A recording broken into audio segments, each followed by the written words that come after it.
Bienvenidos al repaso de las lecciones de la escuela sabática. Estas son las respuestas a las preguntas al final de cada día. Lección número 4. Esta es la semana del 19 al 25 de octubre del año 2024.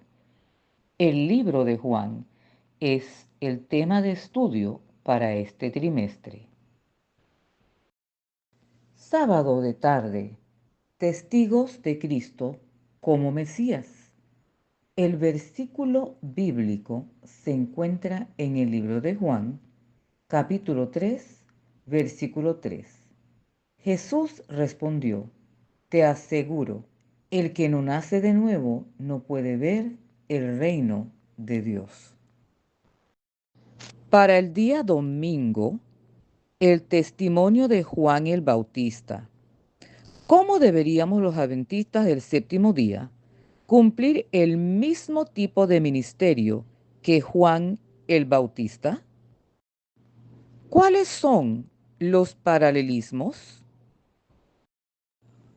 Nuestra vida debe ser un reflejo claro del amor de Cristo.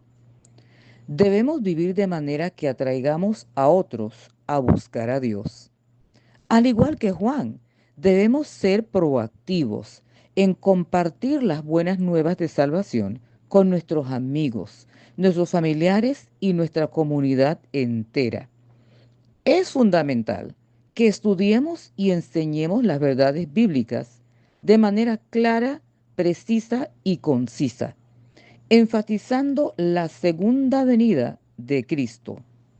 En resumen, para cumplir un ministerio similar al de Juan el Bautista, nosotros los adventistas del séptimo día debemos ser testigos fieles de Jesucristo, predicando el arrepentimiento, bautizando a los creyentes, discipulando a nuevos miembros y viviendo una vida total de servicio. Para el día lunes, el Cordero de Dios. Considera el título Cordero de Dios dado a Jesús. ¿Qué imágenes trae a tu mente y cómo te ayuda su vinculación con el sistema sacrificial del Antiguo Testamento a apreciar el elevado costo de nuestra salvación? ¿Por qué debería reconfortarnos tanto esta asombrosa verdad? Cuando a Jesús se le llama el Cordero de Dios, en el libro de Juan, capítulo 1, versículos 29 y 36, es en referencia a que Él es el perfecto y último sacrificio por el pecado. Para poder entender quién es Cristo y lo que Él hizo, debemos comenzar con el Antiguo Testamento, el cual contiene profecías concernientes a la venida de Cristo como una ofrenda por el pecado. Esto se encuentra en el libro de Isaías, capítulo 53, versículo 10. Debería reconfortarnos el hecho de que todo el sistema sacrificial establecido por Dios en el Antiguo Testamento sirvió de base para la venida de Jesucristo, quien es el perfecto sacrificio que Dios proveería como expiación por los pecados de un mundo perdido. Para el día martes, los dos discípulos de Juan. ¿Cómo ha sido transformada tu vida por Cristo y por tu fe en Él? ¿Qué otros cambios quisieras experimentar? Conocer a Jesús es lo mejor que me ha pasado y que te puede pasar a ti. Hoy quiero decir lo siguiente a todos los que escuchan este testimonio. Con el tiempo y el pasar de los años, he descubierto que Dios me ama de una forma infinita. Dios me ama a mí como si fuera la única persona que existe en el planeta y nunca, pero nunca dejará de amarme. Dios me perdona y Él quiere lo mejor para mí. Y lo mismo pasa contigo. Al reconocer y comprender del amor de Dios, también entendí que ese gran vacío que el hombre tiene en el corazón solamente lo puede llenar Dios. No hay nada ni nadie que lo pueda llenar, solamente Dios. Para el día miércoles, Felipe y Natanael. ¿Qué revelaba ya el mensaje de Felipe acerca de su fe en Jesús? El mensaje de Felipe sobre Jesús nos revela varios aspectos importantes acerca de su fe. Punto número 1. Un profundo conocimiento de las Escrituras. Al presentar a Jesús a Natanael, Felipe cita un antiguo pasaje de las Escrituras donde se profetiza la llegada del Mesías. Esto indica claramente que Felipe era un gran estudioso de las Escrituras y que reconocía en Jesús el cumplimiento de dichas promesas divinas. Punto número 2. Una convicción personal. Felipe no solo conocía las Escrituras, sino que también había experimentado personalmente el poder transformador de Jesús.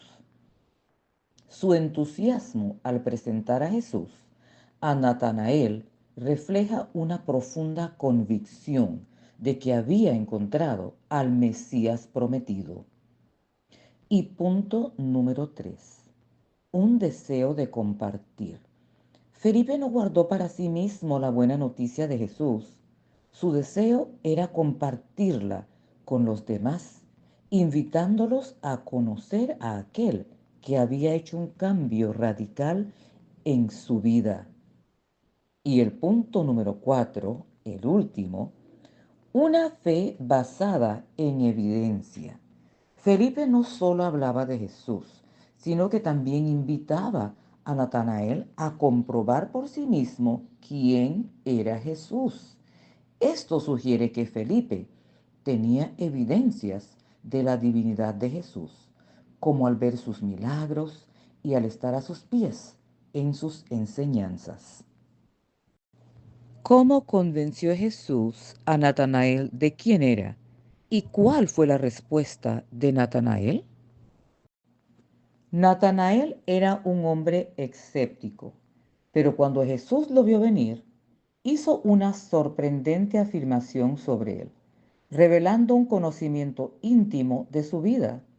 Esto impresionó tanto a Natanael que confesó que Jesús era el Hijo de Dios y el Rey de Israel.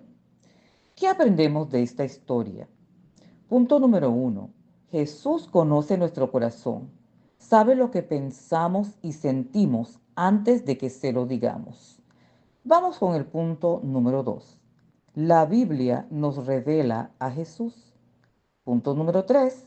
Jesús ofrece pruebas de su divinidad. Sus palabras y acciones demuestran que Él es el Hijo de Dios. La fe es un regalo. Este es punto número 4. La fe en Jesús es un regalo que recibimos al encontrarnos con Jesús personalmente.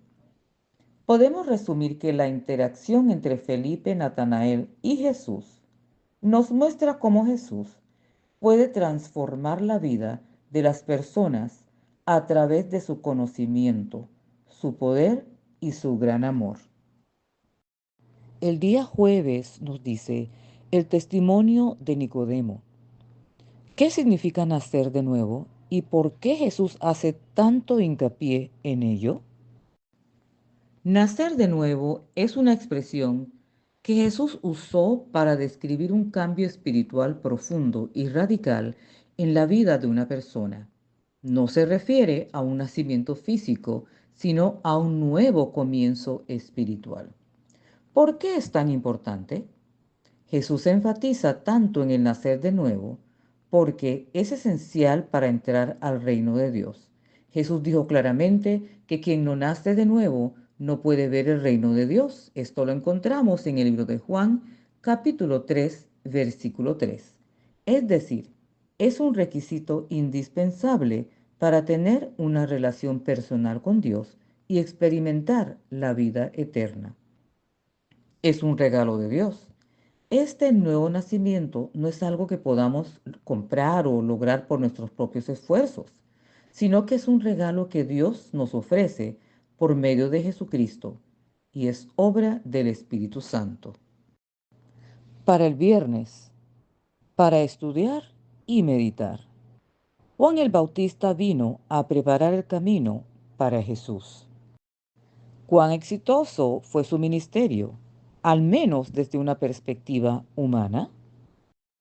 La vida de Juan nos enseña que el verdadero éxito espiritual no se encuentra en la fama, la riqueza o el poder, sino en servir a Dios y cumplir a cabalidad su santa y divina voluntad en nuestras vidas. Mientras reflexionas sobre tu respuesta, hazte también esta importante pregunta. ¿Cómo defines el éxito en las cosas espirituales? ¿Cómo medir el éxito en la vida espiritual? Esta es una de esas preguntas, pero bueno, vamos a contestarla. Según entiendo, como persona debes de sentir en tu vida espiritual, ¿verdad? Una paz interior. Sentir una profunda paz y tranquilidad en el día a día, independientemente de las circunstancias externas, porque problemas habrán, siempre. Número 2. Conexión con Dios. Sentir una conexión constante y profunda con el Dios que creó el universo. Punto número 3. Crecimiento personal. Esta la considero súper importante.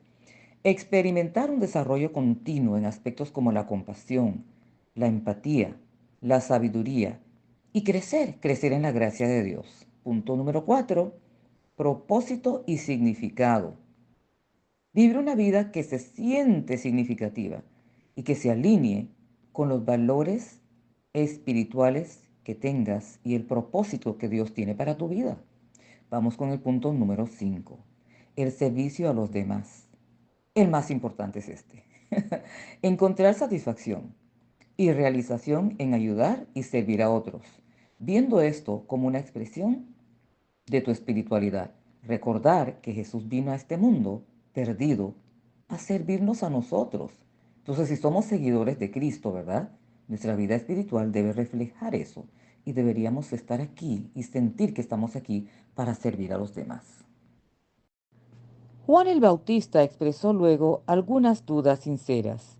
Estas se encuentran, y te invito a leerlas, en Mateo capítulo 11, versículo 2, también el 3. Luego Lucas capítulo 7, versículo 19. ¿Cuál fue la causa de sus dudas y qué podemos aprender de ellas acerca de cómo mantenernos firmes en nuestra fe? Las dudas de Juan el Bautista nos muestran que la fe es un viaje, no un destino. Es normal tener preguntas y experimentar momentos de incertidumbre. Lo importante es mantenernos abiertos a la guía de Dios y seguir buscando una relación más y más profunda con Él a diario. ¿Cómo podemos mantenernos firmes en nuestra fe a pesar de las dudas? Punto número 1. Cultivar una relación personal con Dios a través de la oración y la lectura de la Biblia. Podemos fortalecer nuestra conexión con Dios y encontrar respuestas a nuestras preguntas. Punto número 2. Rodearnos de personas de fe. Vamos con el punto número 3. Buscar la sabiduría de Dios. Pedir a Dios que nos guíe y nos ilumine en momentos de confusión. Punto número 4. Celebrar los pequeños triunfos.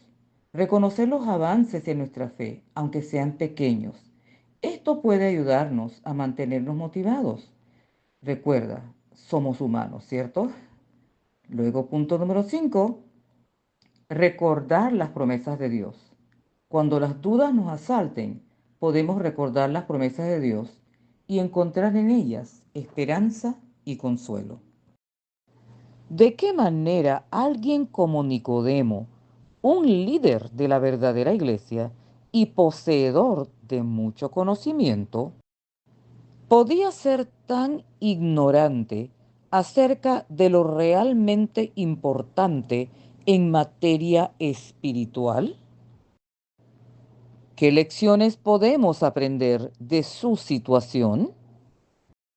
La historia de Nicodemo nos presenta una paradoja fascinante, más bien diría yo, casi increíble.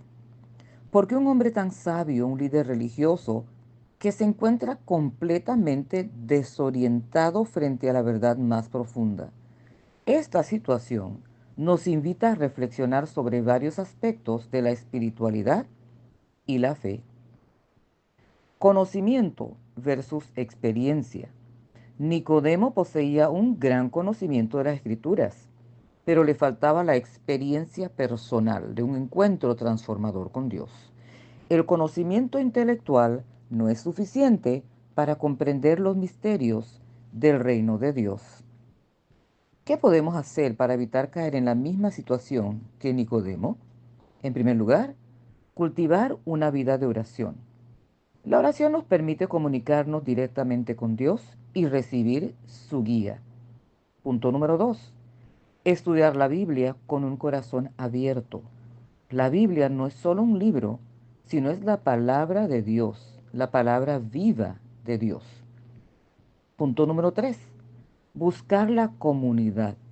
Compartir nuestra fe con otros creyentes nos ayuda a crecer espiritualmente. Punto número 4. Mantener una actitud de aprendizaje.